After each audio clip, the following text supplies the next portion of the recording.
Hello mga kalpanalo, shoutout po sa inyong lahat dyan. Hayaan nyo muna na batiin ko kayo ng happy new year po sa inyong lahat. Dalangin lagi natin na sana ay nasa mabuti kayong kalagayan.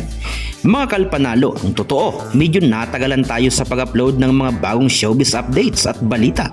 Dahil nga sa naputo lang internet natin dahil sa bagyong Upong, halos pati kuryente natin ay natagalan sa pag-restore. Kaya ito na nga ang bagong balita na naman at hindi chismis, pero syempre napag-uusapan lang. Usap-usapan nga sa social media ang pagsalubong ni Ate Andrea Brillante sa taong 2026 kasama nga ang kanyang di umano'y rumored boyfriend na si Kuya Francisco Juan Panky Capistrano na may edad 21. Buti na lang hindi naging pancake ang kanyang palayaw mga kalpanalo. Alam nyo ba na magkasama sila sa New Year's countdown ng Bonifacio Global City sa Taguig?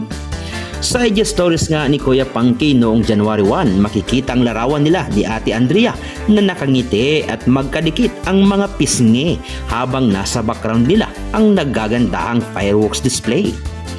Makikita na wala man lang inilagay na caption ng basketball player maliban nga sa background music na I love you secretly. Abay, may pakilig to the bone naman pala si Kuya Panky. Ang swerte mo naman Ate Andrea sa panibagong taon ng buhay mo at mayroong kang sweet lover. Kaya nga sa mga wala pa diyang jowa, abay maghanap ka na at baka napag-iiwanan ka na kaibigan.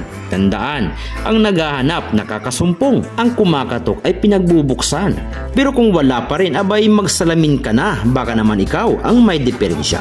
Maliban dyan, isa pang larawan sa IG post ni Kuya Panky ang kanyang ini-upload kasama ang kanyang pamilya, ama, ina at mga kapatid at syempre, tampok si Ate Andrea.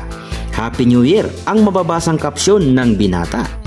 Si Kuya Panky, mga kalpanat, sa hindi pa nakakakilala ay galing nga siya sa isang pamilya ng mga negosyante sa Lukban. Kilala siya bilang bahagi ng Marlica Pilipinas Basketball League or MPBL at manlalaro ng Ederon Titans at San Juan Knights.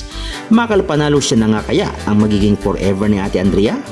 Hindi kaya sila maghihiwalay? O baka naman sa ilang taon lang ng relasyon, gaya ng iba, ay mauwi din sa splitan. At kung nais mo rin malaman ang naging mga the past ni Ate Andrea, abay, i-comment mo lang sa ibaba ng video ito. At ipaglilingkod natin yan, mga kalpanalo. At syempre, mag-subscribe ka muna para updated ka mari at mga pare sa mga tulad itong usapan. Sa muli, huwag kalimutan mag-subscribe sa munting channel natin. Maraming salamat. Hanggang sa muli. Mwah!